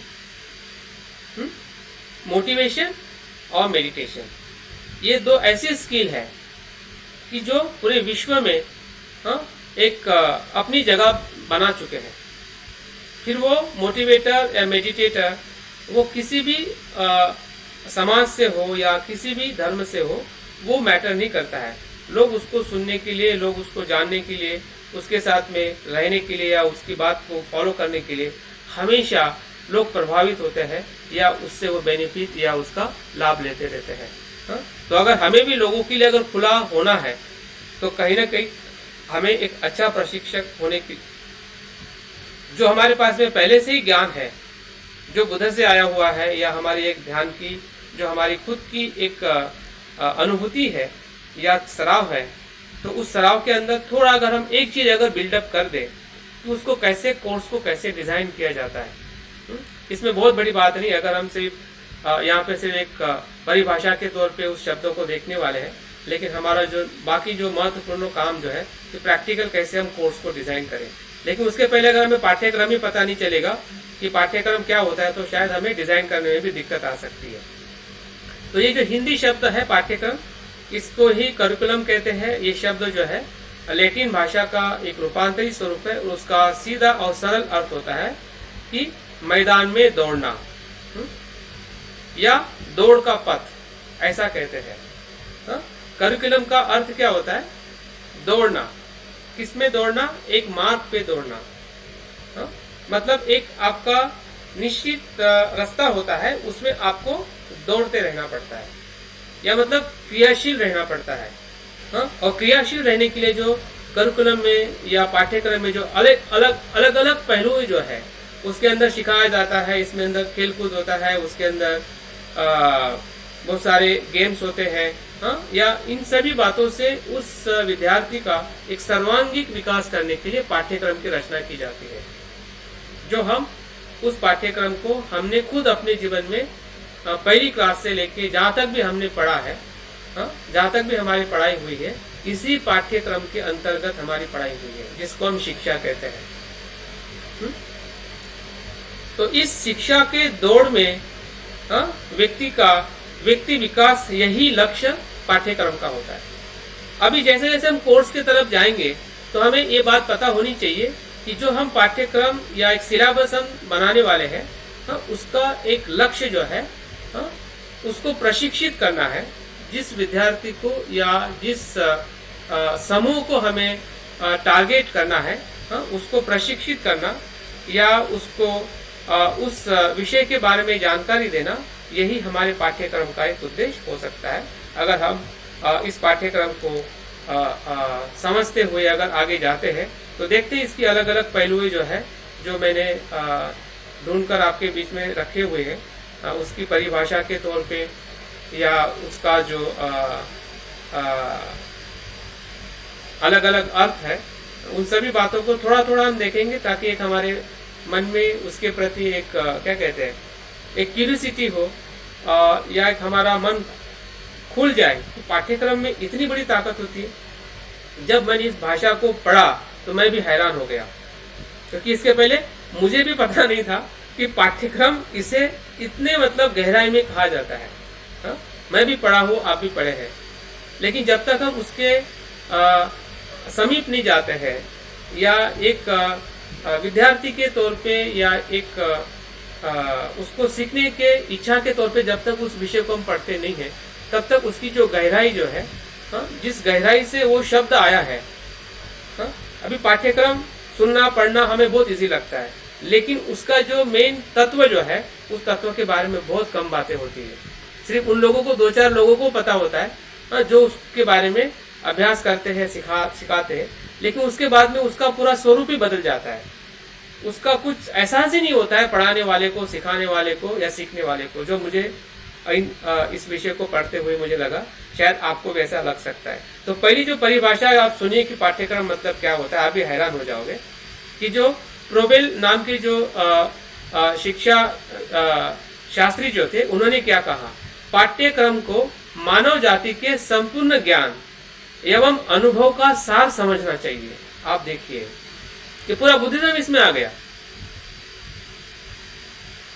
अगर बुद्ध की अगर पूरी शिक्षा को अगर हम कंपाइल करते हैं, क्योंकि बुद्ध ने आर्यष्टांगिक मार्ग के माध्यम से एक सर्वांगीण विकास की बात की है, कि मन का हो, भावना का हो, वाणी का हो, उनके एक्शन का हो, या उनके आजीविका का हो, या उनके मन का हो, तो हर तरीके के विकास की बुद्ध ने बात की है। तो पाठ्यक्रम का भी मतलब यही होता है, जो अभी तक हमने पढ़ा है, लेकिन हमें इसका एहसास नहीं हुआ है। हो सकता है कि अगर आज हमें एहसास हुआ है, तो हमारे बीच में जो ऐसे युवा हैं, ऐसे लोग हैं कि जो शिक्षा क्षेत्र में आगे बढ़ रहे हैं या शिक्षा ले रहे हैं, तो उनको उसका एहसास कराना एक हमारे बौद्ध उपासक या एक अच्छे प्रशिक्षक का सबसे महत्वपूर्ण कार्य है। वो उस तौर से भी हम इस परिभाषा को देख सकते हैं। मुनेरो नाम के जो साइंटिस्ट है, उन्होंने भी और अच्छी परिभाषा की है। पाठ्यक्रम में वह सभी अनुभव सम्मिलित है जिन्हें शिक्षा के उद्देश्य की पूर्ति के लिए विद्यालय में प्रयोग में लाया जाता है। इसकी जो भी उद्देश्य की पूर्ति करना, यह पाठ्यक्रम का लक्ष्य है। अब जैसे हम भी कोर्स डिजाइन करेंगे तो हमारा भी एक पाठ्यक्रम रहेगा, जैसे हम पर्टिकुलर कंटेंट कहते हैं, और उसका एक लक्ष्य रहेगा, और उसकी पूर्ति करना ही उस कोर्स का, उस पाठ्यक्रम का लक्ष्य होता है। तो इनके भी उद्देश्य से या इनके भी परिभाषा से हमें थोड़ी जानकारी मिल सकती है कि पाठ्यक्रम, जिसे हम करिकुलम कहते हैं, वो कैसे, किस आधार पे बनाया जाता है। पाठ्यक्रम अनुभव का भंडार है। वह जीवन की समस्याओं की एक श्रृंखला है जो जीवन के समय समय पर प्राप्त होती है। कि पाठ्यक्रम कोई ऐसा फिक्स प्रक्रिया नहीं है, वो हमेशा जीवन के समस्या के आधार पर बदलती रहती है। जैसे कि प्राचीन समय में अलग प्रकार की शिक्षा थी, मध्य समय में अलग प्रकार की शिक्षा है, शिक्षा पाठ्यक्रम है। आज हमारे मॉडर्न एजुकेशन में एक अलग प्रकार की शिक्षा का स्रोत है। हर समय में शिक्षा का जो मूल्यांकन है या उसकी पद्धतियां बदलती रहती है। जो कनिंघम है उन्होंने भी एक परिभाषा दी है कि ये पाठ्यक्रम का ऐसा अभिप्राय है कि जिसमें मनुष्य जाति के संपूर्ण ज्ञान और अनुभव के सार के लिए किया जाता है। संक्षिप्त में पाठ्य विषय का व्यवस्थित स्वरूप है जो अनेक विद्वानों के संयोग से निर्मित होता है। ये जो सिलेबस है, पाठ्यक्रम जो है, ये एक ऐसे लोगों के माध्यम से निर्माण होता है कि जो उसमें विशेषज्ञ है। अभी हम जब कोर्स डिजाइन कर रहे हैं मेडिटेशन का, हाँ, तो हम उसमें पारंगत है। हाँ, आप कहीं न कहीं अनुभव से उस विषय को बनाने वाले हैं, या मैं आपको मदद करने वाला हूँ, या ऐसे बहुत सारे लोग हैं जो हमारे बीच में 5-5, 10-10 साल से 20-20 साल से ध्यान का अनुभव ले रहे हैं। तो हम ऐसे कोर्स को डिजाइन कर रहे हैं कि जिस कोर्स में जिस विषय के अंदर हम पारंगत है या हम विशेषज्ञ हैं, और वही व्यक्ति जो है, वही जो व्यक्ति का समुदाय जो है, जिसे हम टीम कह सकते हैं, वो पाठ्यक्रम की रचना करता है। तो हम कैपेबल है, अगर इस अर्थ से अगर हम देखें कि हम पाठ्यक्रम की रचना कर सकते हैं या नहीं कर सकते, तो इसको भी हम अपने आप में देख सकते हैं।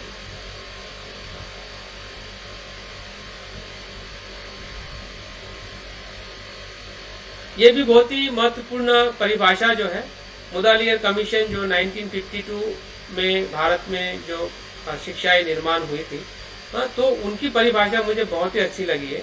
वो क्या बताते, पाठ्यक्रम का अर्थ केवल उन रूढ़िवादी या सैद्धांतिक विषयों से नहीं है जो परंपरा से आ रहा है, जिसको पारंपरिक शिक्षाएं कहते हैं, कि जो विद्यालय में परंपरागत ढंग से पढ़ाया जाता है, बल्कि बच्चे के वे भी अनुभव निहित होते हैं जिनने वे विद्यालय कक्षा और कक्ष में, प्रयोगशाला में, खेल के मैदान में तथा पुस्तकालय में प्राप्त करते हैं। ये बहुत विस्तारित परिभाषा है। इस कमीशन के माध्यम से जो हमें नई परिभाषा हमें भारत के शिक्षा इसमें दिखाई देती है, लेकिन इसका जो वास्तविक स्वरूप जो है वो कहीं ना कहीं हमें उसका इम्प्लीमेंटेशन जो है ये बहुत कम स्तर में दिखाई देता है, क्योंकि हमें अगर उसकी परिभाषा ही पता नहीं है तो ना उसके ऊपर बातें होती है, ना उसका अर्थ जानने की कोशिश करते हैं, ना शिक्षक बताता है, ना विद्यार्थियों को, ना पेरेंट्स को पता होती है कि भाई पाठ्यक्रम क्या होता है और उसका क्या इम्प्लीमेंटेशन होता है। सिर्फ पैसा देते हैं, बच्चों को डिग्री मिल जानी चाहिए, पास हो जाना चाहिए, बाकी सब बातें वैसे की वैसी रहती है। तो हमें ये भी जानकारी हमारे एक अपने आप या इस कोर्स के माध्यम से हमें मोटिवेट कर सकते हैं कि हम शिक्षा को, जो पाठ्यक्रम हम अपने बच्चों को पढ़ा रहे हैं या हम भी पढ़ चुके हैं, तो सही में उसमें क्या होना चाहिए, क्या होता है, उसके बारे में हमें बहुत ही कम सजगता होती है। लेकिन हम सजगता बढ़ा सकते हैं अगर अपने आप को एक प्रशिक्षक के तौर पे अगर हम बनाना चाहते हैं। तो कहीं ना कहीं शिक्षा का बैकग्राउंड है या शिक्षा के कुछ मूल्य है, हमारे जानकारी में, हमारे अभ्यास में आ सकते हैं और हम बेहतरीन पालक बन सकते हैं। हम पेरेंटिंग काफ़ी अच्छी कर सकते हैं। हम लोगों को शिक्षा के सही तरीके हैं या सही उसका जो उद्देश्य है उसके बारे में हम अवगत करा सकते हैं। पाठ्यक्रम की आवश्यकता इन सभी बातों के लिए है कि शिक्षा का उद्देश्य को प्राप्त करना। पाठ्यक्रम ये माता पिता का मार्गदर्शन करने जैसा है, या जैसे माता पिता मार्गदर्शन करते हैं वैसे ही पाठ्यक्रम उस विद्यार्थी को मार्गदर्शन करता है। पाठ्यक्रम के सहायता से जो अध्यक्ष, जिसे अध्यापक कहते हैं, उस शिक्षा में उसके साथ में बने रहता है अपने उद्देश्यों के साथ में। पाठ्यक्रम से पूरे समाज और देश में एक विशिष्ट प्रकार की शिक्षा का स्तर को बनाया जाता है और पाठ्यक्रम के आधार पे ही किताबों का या पुस्तकों का निर्माण किया जाता है। तो इस प्रकार से अगर हम व्यक्तिगत तौर पे देखें या सामाजिक तौर पे देखें या देश के तौर पे देखें, और शिक्षा एक, जैसा बाबा साहब ने शिक्षा को जो महत्व दिया है, वो सिर्फ अपने समाज के लिए नहीं बल्कि पूरे देश के लिए और पूरे समाज के लिए शिक्षा कितनी महत्व की है, ये हम पाठ्यक्रम के मूल्य को जानते हुए हमें समझ में आ सकती है।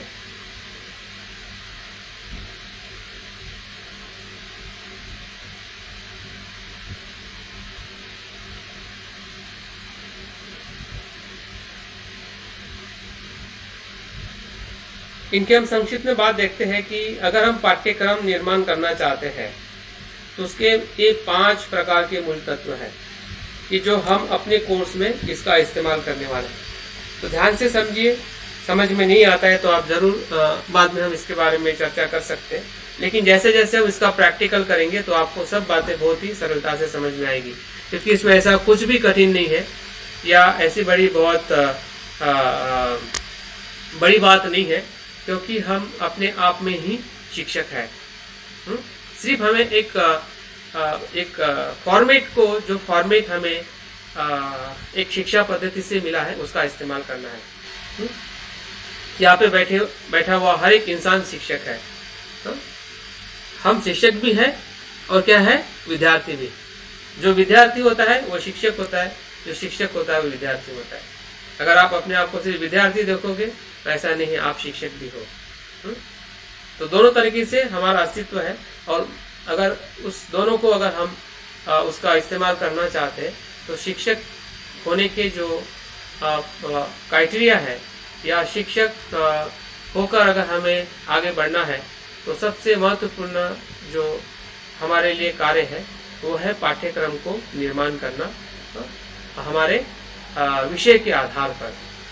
तो पहला जो तत्व जो है कि किस उद्देश्य के लिए हम ये पाठ्यक्रम शुरू करेंगे, आप कौन सा उद्देश्य है जिस उद्देश्य के लिए आप कोर्स डिज़ाइन कर रहे होंगे, ये सबसे पहला हमारा पॉइंट है जिसके ऊपर हम प्रैक्टिकल भी बात करेंगे। और आपको भी पता है कि उदाहरण के तौर पे अगर आपको किसी 10 विद्यार्थी के साथ आपका कोर्स डिज़ाइन करना है, कि ऐसे 10 विद्यार्थी कि जो 10 क्लास में या 12th क्लास में पढ़ते हैं, अगर आपने तय कर दिया कि ऐसे 10 विद्यार्थी के साथ में मुझे एक कोर्स डिज़ाइन करना है, तो आपका उद्देश्य क्या होगा, कोई बताएगा?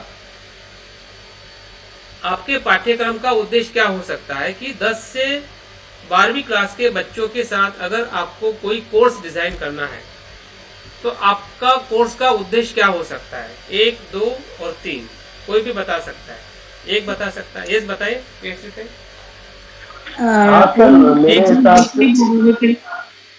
जो भी 10वीं 12वीं के स्टूडेंट है उनके हिसाब से समझना चाहिए और उनको वो समझे उस हिसाब से हमें करना चाहिए। क्या स्पष्ट नहीं हुआ?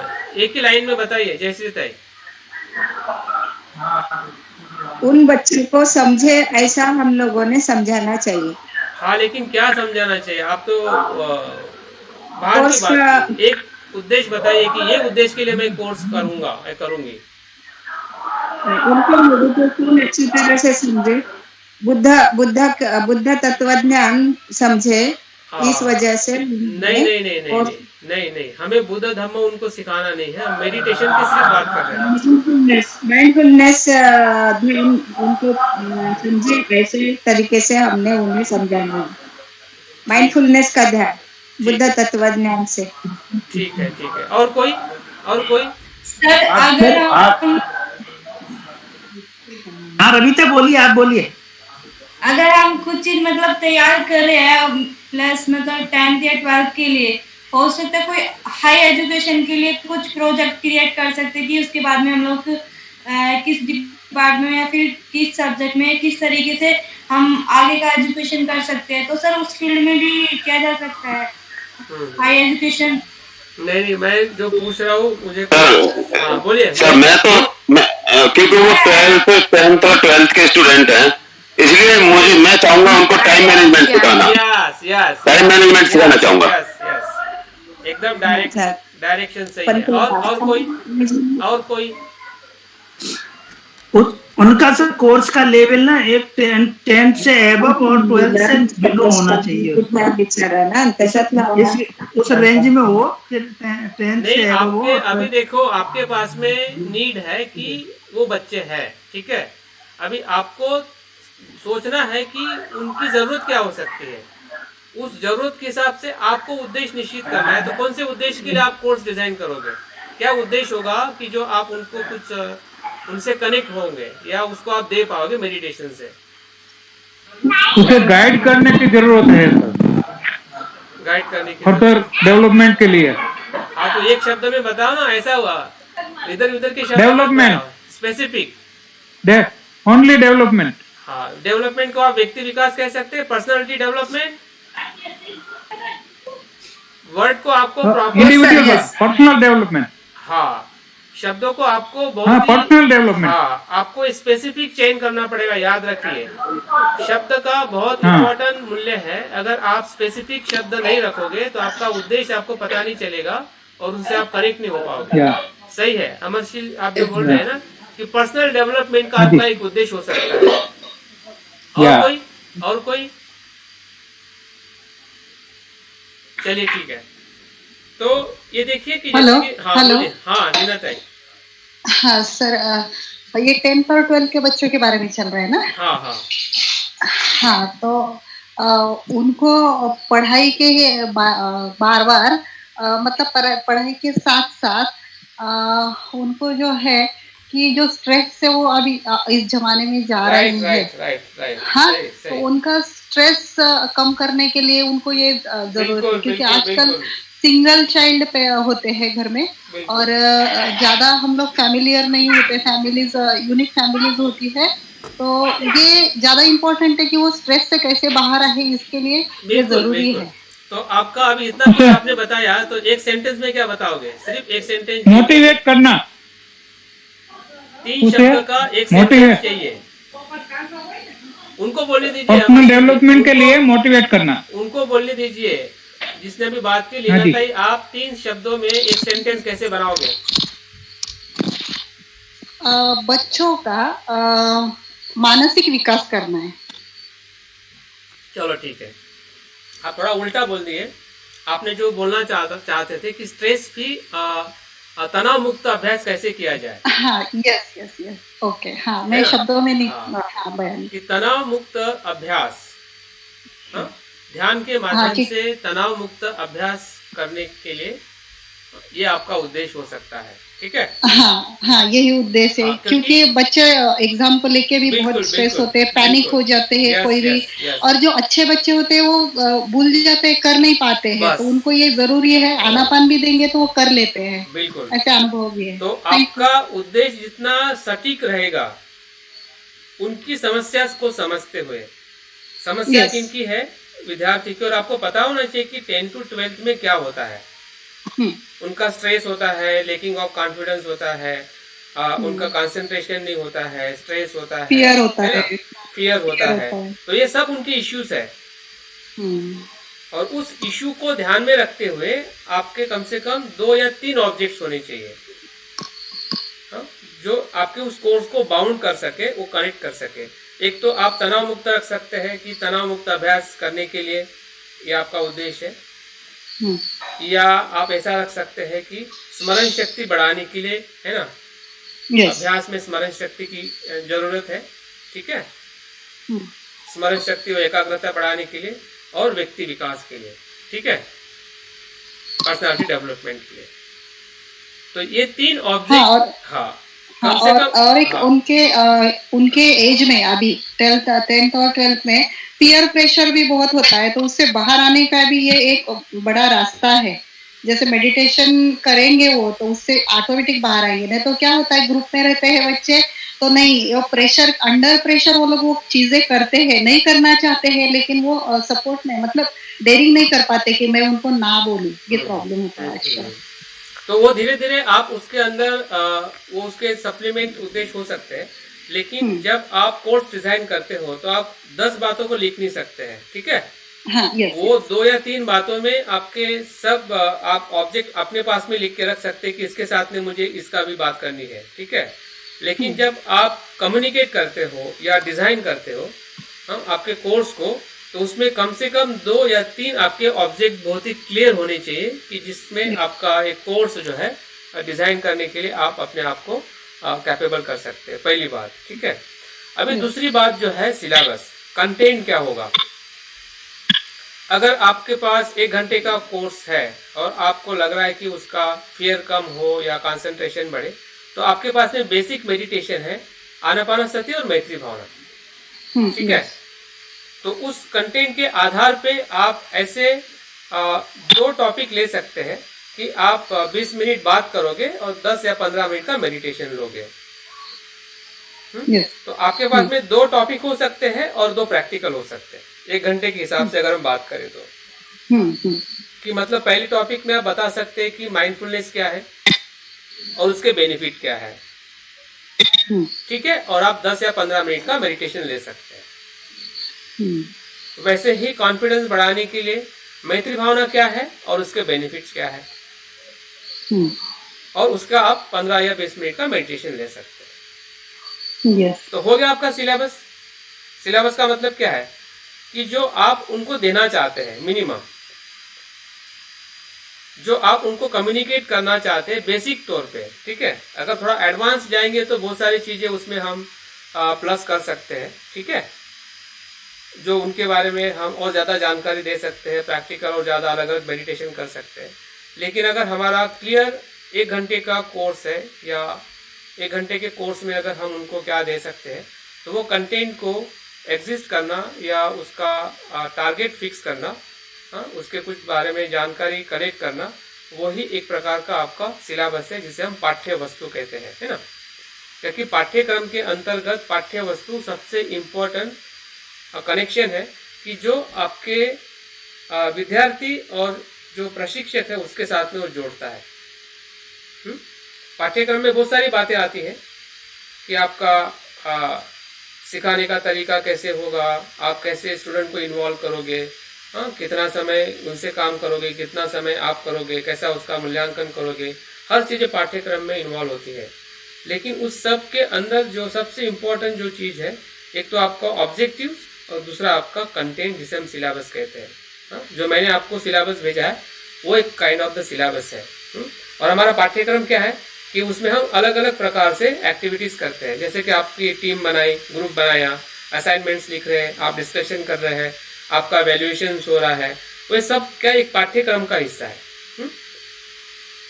और उस पाठ्यक्रम के अंदर जो सिलेबस, जो मैंने कंटेंट आपको भेजा है 3 महीने का, और जिसके ऊपर मैं लेक्चर देता हूँ या कुछ प्रैक्टिकल कराता हूँ, वो क्या है एक प्रकार का सिलेबस है।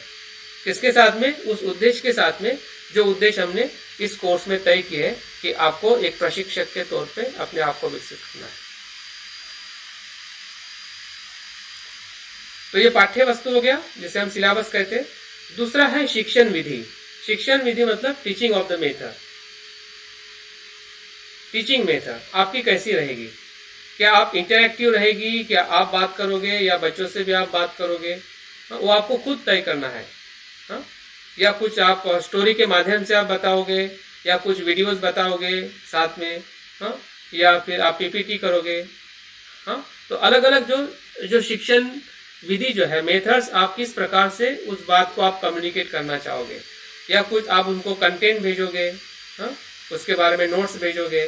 तो ये सभी की जो हमारी एक प्रोसेस जो है, इम्प्लीमेंटेशन जिसे हम कहते हैं, कि हमारी उस विषय को वहाँ तक पहुँचाने की एक प्रॉपर मेथड, वो भी हमें डिज़ाइन करनी पड़ेगी, या उसके बारे में भी हमें थोड़ा कार्य करना पड़ेगा, ताकि हमारा जो वर्कआउट है या हमारा जो उनके साथ कनेक्शन है उसमें किसी भी प्रकार की कमी ना रहे। और चौथी जो बात है, बाद में उसमें हमने उसका परीक्षण और मूल्यांकन करना चाहिए कि सही में उसका रिजल्ट हमें वैसे मिला क्या। अगर हम 10 बच्चों का टारगेट रखे थे, तो 10 बच्चों में से कितने बच्चों ने उसमें अपना इंटरेस्ट बताया, और कितने बच्चों को उसका फीडबैक लेके हमें जानना चाहिए कि कितने बच्चों को उस प्रकार से बेनिफिट मिला। तो उसका हो गया परीक्षण और मूल्यांकन। इसके माध्यम से हम फीडबैक है या कुछ क्वेश्चन बना के उससे हम क्वेश्चनरी फिलअप कर सकते हैं, जो उनको हमने सिखाया तो सही में वो समझे क्या या जाने क्या, जिसे हम एक प्रकार का एक्सरसाइज कहते हैं, या उसके तरफ से जो एक लर्निंग प्रोसेस जो है वो सही में हमने जो उसको दिया है तो उसमें से उसने लिया क्या। जैसे कि आपको असाइनमेंट दिया जाता है या प्रेजेंटेशन दिया जाता है, डिस्कशन दिया जाता है, तो एक प्रकार का एक मूल्यांकन है कि जो मैं सिखा रहा हूँ वो आप सीख पा रहे हैं क्या। तो ऐसे ही हमें अपने उस 5 विद्यार्थी के साथ में हम कर सकते हैं कि जो आपने सिखाया है मैत्री भावना और आनापानसति, तो उसके आप 10 क्वेश्चन बना सकते हैं कि मैत्री भावना मतलब क्या, उसमें कितनी स्टेप्स होती है, चौथी स्टेप में किसको लिया जाता है, आनापानसति क्या है, आनापानसति में दूसरे इसमें क्या होता है, आपको क्या ध्यान में आपको एकाग्रता हुई, क्या मन भटका, क्या। तो इस प्रकार से 10-12 क्वेश्चन पूछ के हम एक क्वेश्चनरी बना के या इस प्रकार से उसको हम भेज सकते हैं, और उसका जब हमें जवाब आएगा तो हम देख सकते हैं कि सही में 10 बच्चों को हमने सिखाया था, इसका परीक्षण मूल्यांकन आप कैसे करोगे। तो बच्चे को भी लगेगा, और साथ में आप उसको सर्टिफिकेशन दोगे, सर्टिफाइड करोगे, उनको सर्टिफिकेट दोगे, तो बच्चों को भी लगेगा कि जो हमने कोर्स किया था उसमें से हमने कुछ गेन किया है, और उनको भी बेनिफिट मिलेगा। तो ये कोर्स का एक प्रॉपर प्रोसेस है कि जो हमें इसके माध्यम से सीखना है, और उसके ऊपर हमें बार बार संशोधन करनी चाहिए। अगर आपने 10 बच्चों के लिए कोर्स किया, तो क्या अब मैं और दूसरे बच्चों के लिए कोर्स कर सकता हूँ क्या? हाँ? या कुछ गलती रह गई, हाँ? या समय की गलती हो, या आपके बात करने की गलती हो, या बच्चों के तरफ से कुछ गलती हो, हाँ? ऐसी कुछ गलतियाँ हमारी इसमें रही है अपने कोर्स में, तो उसको हमने हमेशा अपडेट करते रहना चाहिए। हाँ? तो ये भी एक अपने आप में पाठ्यक्रम को निर्माण करने का, हाँ? भले पहले इसमें हमारा कोर्स बहुत ही पुअर रहेगा, लेकिन नेक्स्ट टाइम अगर उसी कोर्स को हम डिज़ाइन करते हैं तो उसमें बहुत सारी चीज़ें जो है एक अच्छी तरह से प्रॉपर तरीके से हम इम्प्लीमेंट कर सकते हैं, अगर उस पर कुछ कमियां ढूंढते हैं और उस कमियों को पूर्ण करते हैं, जिसे हम संशोधन कहते हैं। तो मुझे लगता है कि ये जो मुद्दा जो है ये पूरा प्रैक्टिकल है, और इस प्रैक्टिकल के तौर पे धीरे धीरे हम आगे बढ़ने वाले हैं। जैसे कि मैंने अभी बात किया कि जो पाठ्यक्रम का जो सिलेबस जो है वो किसके लिए मदद होता है। हाँ, ये सभी बातें इसमें मैंने लिखी हुई है कि चरित्र है, मानसिक है, बौद्धिक है, शारीरिक विकास, ये सभी बातें मैंने स्पेशल जो एजुकेशन के जो पहलू है उसके साथ में पूरा मैंने लिया हुआ है। लेकिन कहीं ना कहीं हमारे मेडिटेशन के माध्यम से भी हम ऐसे ही उद्देश्यों को हम प्राप्त करना चाहते हैं, जो उद्देश्य हमें शिक्षा के क्षेत्र में बताया जाता है या सिखाया जाता है, और हम भी एक प्रशिक्षक के तौर पे अगर आगे आ रहे हैं तो उसके उद्देश्य को भी हमने थोड़ा जानकर हमें अपने आप को आगे बढ़ाना चाहिए। इसीलिए मैंने इन बातों को इसमें रखा हुआ है। अलग अलग प्रकार के पाठ्यक्रम होते हैं, अभी हमें इतना इसमें गहराई में जाने की ज़रूरत नहीं है, लेकिन अलग अलग प्रकार के पाठ्यक्रम हम बनाते हैं जो शिक्षक केंद्रित है, अनुभव केंद्रित है, कार्य केंद्रित है, बाल केंद्रित है, शिल्प केंद्रित है, सुसंबंध केंद्रित है, और मूल पाठ्यक्रम है। आजकल इन सभी पाठ्यक्रमों से अलग अलग स्कूलों में अलग अलग प्रकार से पाठ्यक्रम का निर्धारण किया जाता है। तो हमारा जो पाठ्यक्रम जो है वो स्किल बेस है। हमारा केंद्र में क्या है? माइंडफुलनेस है। हम माइंडफुलनेस बेस कोर्स डिज़ाइन कर रहे हैं। अब ये सब ट्रेडिशनली जो पाठ्यक्रम की बात मैं यहाँ पे कर रहा हूँ, या शिक्षा क्षेत्र में अलग अलग पाठ्यक्रमों के माध्यम से शिक्षा दी जाती है, अगर हम कंपेयर करें कि हमारा पाठ्यक्रम का केंद्र क्या रहेगा या कौन सा सेंटर रहेगा, हमारा सेंटर है mindfulness, mindfulness through mind transformation और बिहेवियर चेंज। तो ये हमारा केंद्र है कि इन सभी सिलेबस के टाइप्स के अंदर वो केंद्र इसमें नहीं दिया हुआ है ना। माइंड का केंद्र इसमें नहीं है, हाँ, इसमें माइंडफुलनेस का केंद्र नहीं है, लेकिन हमारा कोर्स जो होगा एक माइंडफुलनेस केंद्र पे आधारित होगा। अगर हम मेडिटेशन के कोर्स को एक कैटेगरी देना चाहते हैं तो उस कैटेगरी में हम अपने आप को बिल्डअप कर सकते हैं या अपने आप को आगे लेके जा सकते हैं।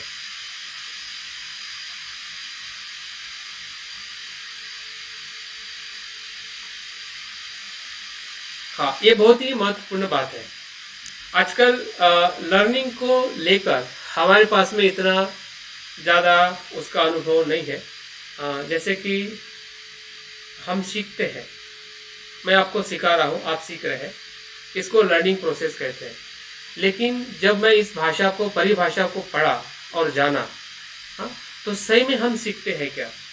हाँ, लर्निंग हम कर रहे हैं तो लर्निंग के दो अर्थ हैं। सामान्य तौर पे सीखना, जो मैं आपको सिखा रहा हूँ आप सीख रहे हैं, लेकिन उसका जो और एक गहरा अर्थ है जो हमें इस कोर्स के माध्यम से आपको भी देखना है, और जब आप आपके माध्यम से औरों को भी कोर्स कराओगे उसमें भी देखना है। क्योंकि अभी मेरे माध्यम से आप लर्न कर रहे हैं और आपके माध्यम से और कोई लर्न करेगा, या आपके घर में या हम भी जब लर्न किए हैं किसी भी विषय को, तो क्या हमने सही में लर्न किया है? नहीं किया। जो मुझे तो मेरे अपने आप में लगता है कि हम सही अर्थ में लर्निंग नहीं करते, क्योंकि हमें पता ही नहीं होता उसका गहरा अर्थ क्या है। ये जब पढ़ते पढ़ते मुझे भी लगा कि हमने बहुत कुछ अपने जीवन में पढ़ने में बहुत कुछ मिस किया है। वो क्या मिस किया है? वो है दूसरा अर्थ जो है व्यवहार में परिवर्तन की प्रक्रिया लर्निंग है। गहरे अर्थ में क्या है? व्यवहार में परिवर्तन होना चाहिए। अगर व्यवहार में परिवर्तन नहीं होता है तो वो लर्निंग प्रोसेस इनकम्प्लीट। और मुझे लगता है कि हमारे एजुकेशन सिस्टम में अक्सर ऐसे ही हमारी लर्निंग प्रोसेस हो रही है। सिर्फ बच्चे सीख रहे हैं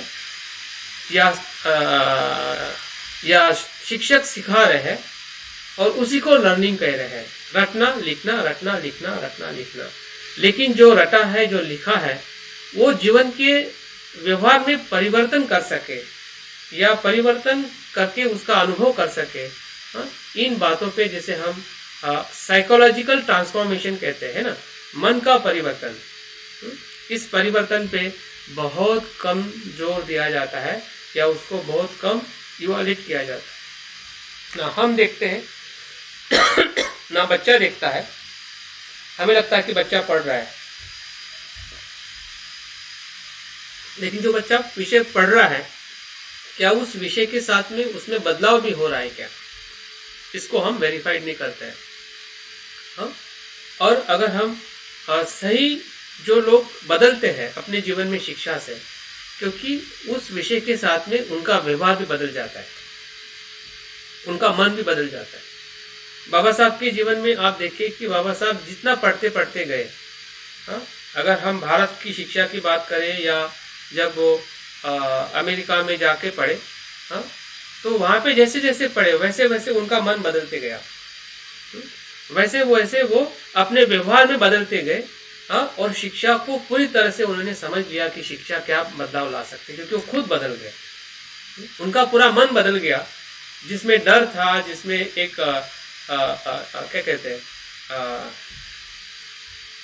हीन भावना थी, कॉन्फिडेंस कम था या कमजोरी थी, उस सभी कमजोरी को उन्होंने पूरी तरह से फुलफिल कर दिया, पूरी तरह से बदल गए, क्योंकि वो शिक्षा को पढ़ते पढ़ते वो अपने स्वभाव में बदलते गए। तो ये बदलाव जो है, यही शिक्षा का या लर्निंग का सबसे महत्वपूर्ण घटक है। और वो 3 प्रकार से घटित होता है। और ये घटनाएं जो 3 प्रकार का जो तत्व बताया है व्यक्ति व्यवहार के परिवर्तन में, ये बहुत ही बुद्धिज्म के साथ में पूरी तरह से कनेक्ट है, 100%। तो पहला जो परिवर्तन का घटक है वो अभ्यास, दूसरा जो घटक है प्रशिक्षण, और तीसरा जो घटक है अपना व्यक्तिगत अनुभव।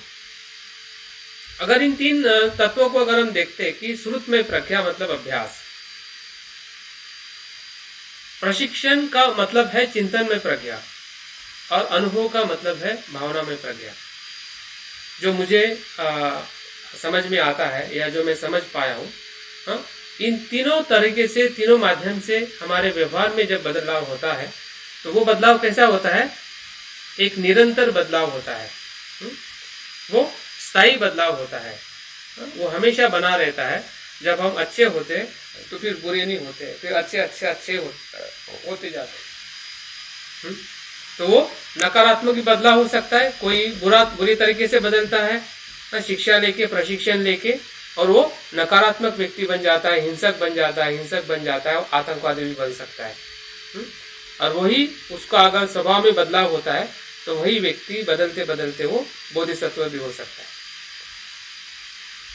तो ये तीनों प्रकार की जो लर्निंग जो है, जिसको हम एजुकेशन में बहुत ही इसका शब्द बार बार इस्तेमाल किया जाता है, लेकिन उसकी जो गहराई है कहीं ना कहीं हमारे शिक्षा में हमें बहुत कम दिखाई देती है। तो एज अ स्टूडेंट करके भी हमने देखना चाहिए, और एज अ पेरेंट्स करके भी हमने देखना चाहिए कि हमारे बच्चे सही में लर्न कर रहे हैं या नहीं कर रहे हैं।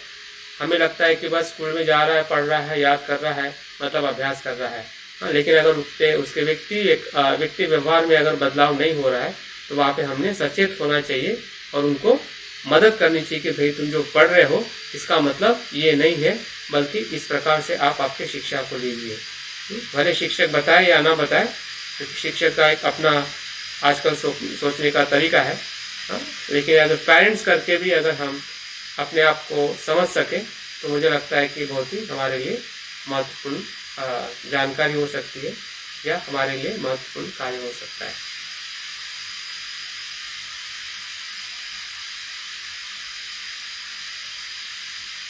ये पाठ्यक्रम के कुछ सिद्धांत हैं, जिसमें हमारा जो पाठ्यक्रम है क्रियाशीलता होनी चाहिए, उसमें फ्लेक्सिबिलिटी होनी चाहिए, उसमें यूटिलिटी होनी चाहिए, क्रिएटिविटी होनी चाहिए, सोशल ओरिएंटेशन होना चाहिए, इंटीग्रेशन होना चाहिए, डेमोक्रेटिक वैल्यू होनी चाहिए, साइकोलॉजी होनी चाहिए, रिलेशनशिप विद लाइफ होनी चाहिए, उसमें ट्रेनिंग होनी चाहिए, रिलेशन विद कम्युनिटी लाइफ होनी चाहिए, फुलफिल हायर एजुकेशन नीड।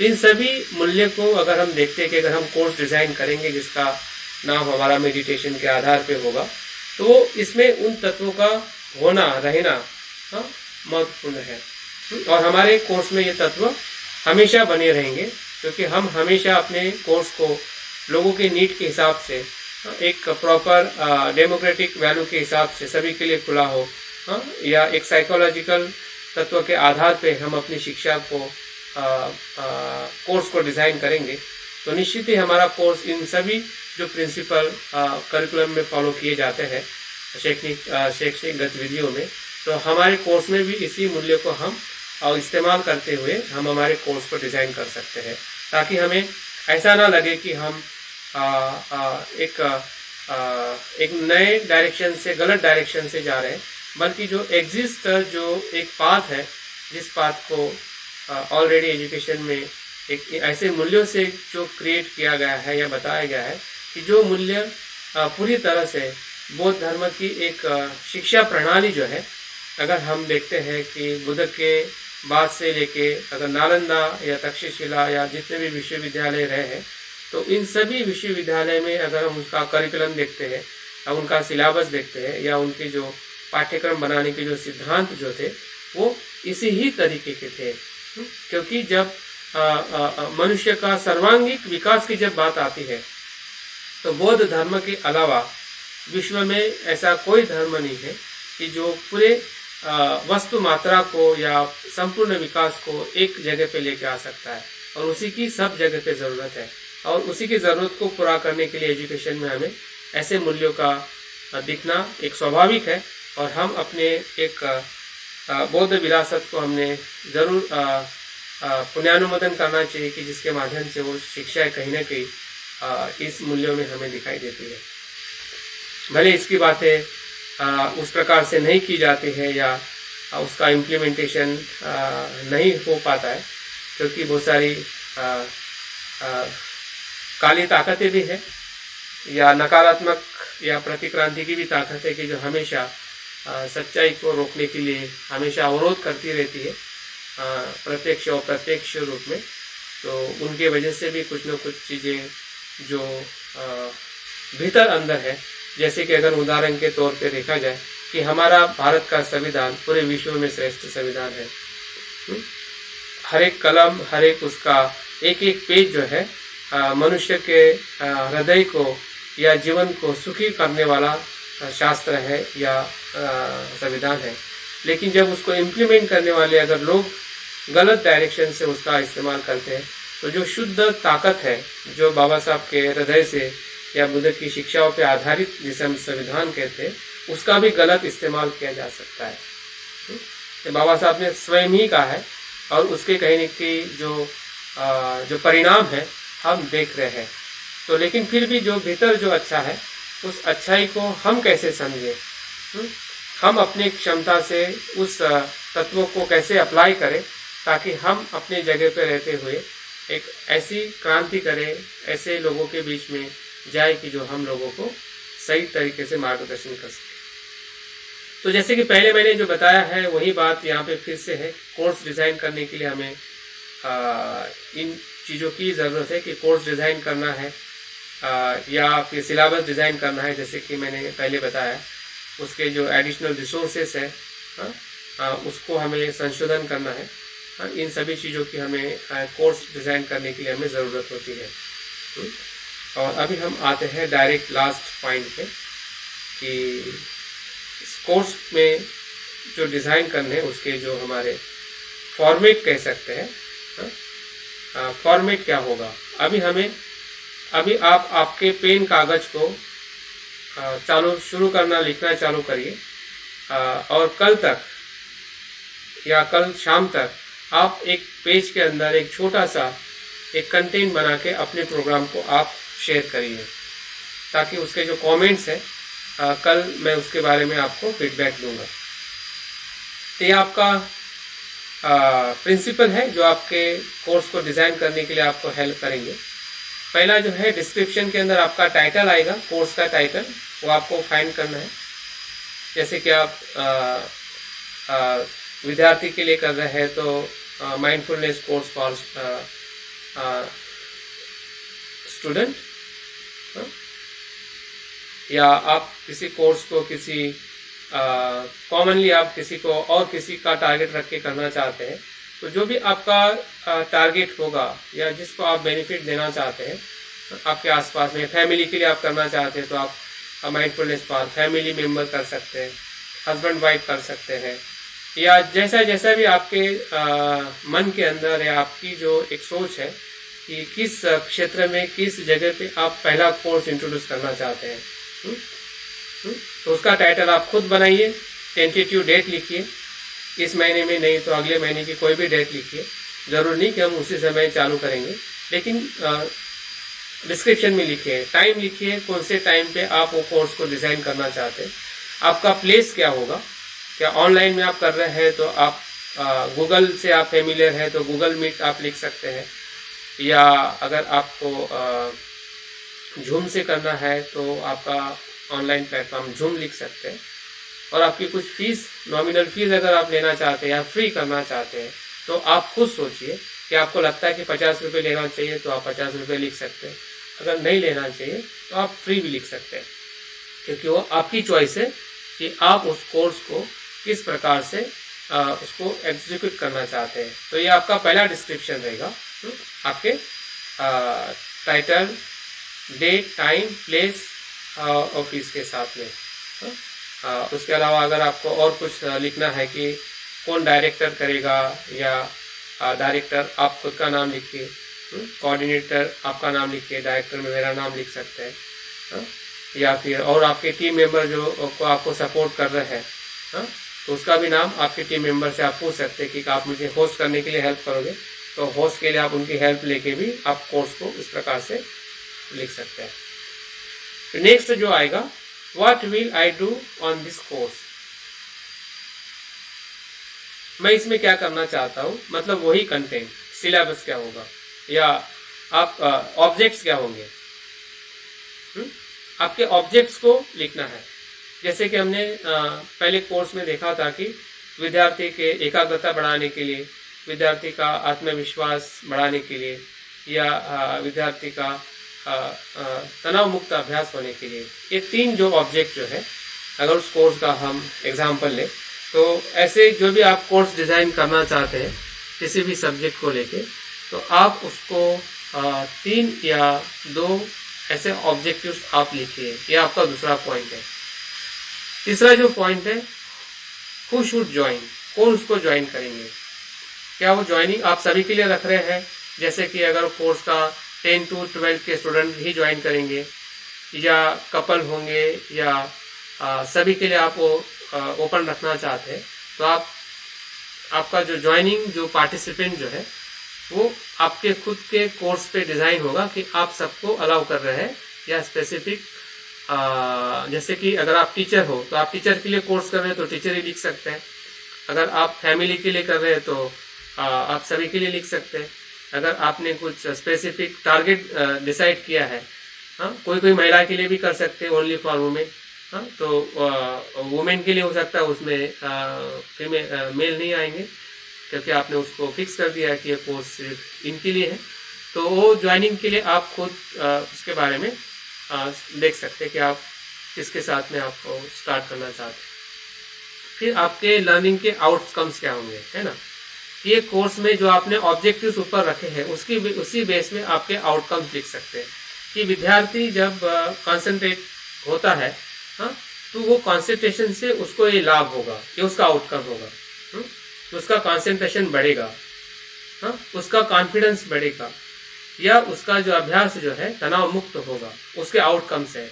जो आपने ऑब्जेक्टिव्स लिखे हैं वही आपके एक दूसरे वर्ड के अंदर उसको आप आउटकम्स के तौर पे लिख सकते हैं, ताकि उस कोर्स को ज्वाइन करने वाले लोग हैं वो मोटिवेट होंगे कि मेरे लिए वो कितना महत्वपूर्ण है। तो वो आउटकम्स आएंगे और बाद में आपका सिलेबस आएगा। और सिलेबस का मतलब है कि आप क्या सिखाने वाले हो, क्या आप सिखाने वाले हो कि माइंडफुलनेस क्या है और माइंडफुलनेस का प्रैक्टिस, और लविंग काइंडनेस क्या है और लविंग काइंडनेस की प्रैक्टिस। ये आपके 4 पॉइंट बिगिनिंग में आप बेसिक कोर्स में आप रख सकते हैं। ये 4 पॉइंट पे ही आपका सिलेबस बनेगा। अगर आप 1 घंटे के कोर्स का हम सिर्फ डिज़ाइन करने के लिए बता रहे हैं, हाँ, और आपका कुछ ट्रेनिंग मटेरियल आपके पास में कुछ है, कोई किताबें हैं, इसके ऊपर कुछ टेक्स्ट है या PDF है, तो ऐसे कुछ मटेरियल है, तो उस मटेरियल को भी आप उसमें बता सकते हैं या लिख सकते हैं, या नहीं भी लिखोगे तो आपके पास में उसका रेफरेंस रखिए कि ये चीज़ें मेरे पास में, ताकि मैं उन लोगों को अगर उनकी ज़रूरत है तो उनको मैं दूंगा। तो ये आपके प्रिंसिपल है या जहाँ पे आप आपके कोर्स को डिज़ाइन कर सकते हैं। अभी मुझे बताइए कि अगर आपको एक कोर्स डिज़ाइन करना है और ये पॉइंट जो हमने इसमें डिस्कस किया है, तो किसी को कुछ दिक्कत है या हो पाएगा या नहीं हो पाएगा, या कम से कम एक पेज के ऊपर अगर आप उसको डिज़ाइन करते हैं तो आपका प्रैक्टिकल आपको पता चलेगा, और फिर उसको कैसे इम्प्लीमेंट किया जाए, तो इसकी धीरे धीरे आपकी प्रैक्टिस होने वाली है। तो क्या लगता है आप लोग इसमें कर पाओगे, या आपका कुछ क्वेश्चन है या कुछ अस्पष्टता है तो आप ज़रूर पूछिए, क्योंकि मेरी बात यहाँ पे मैं अभी समाप्त करने जा रहा हूँ।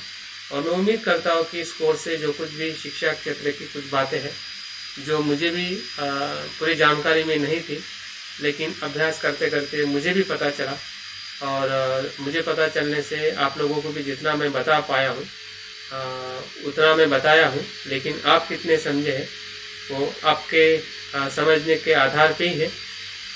अगर आपको लग रहा है कि ये सभी शिक्षाओं के जो मूल्य है वो हम अपने प्रशिक्षण कोर्स में या हमारे कोर्स को डिज़ाइन करने में हमें मदद रूप हो सकते हैं, तो उसी के लिए बातें मैंने आपके बीच में रखी है।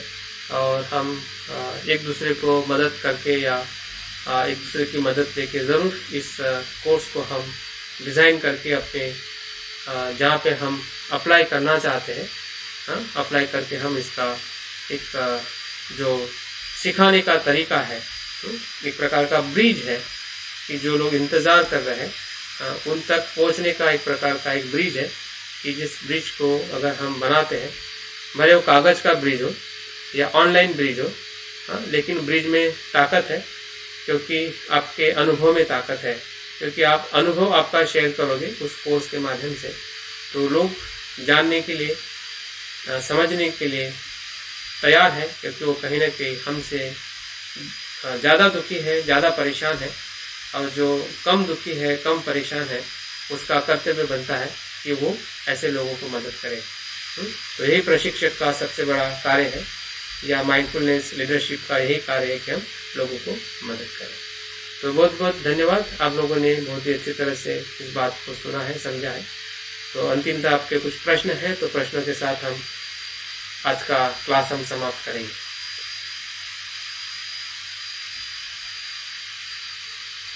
कुछ अस्पष्टता है या कुछ और ज़्यादा जानना चाहते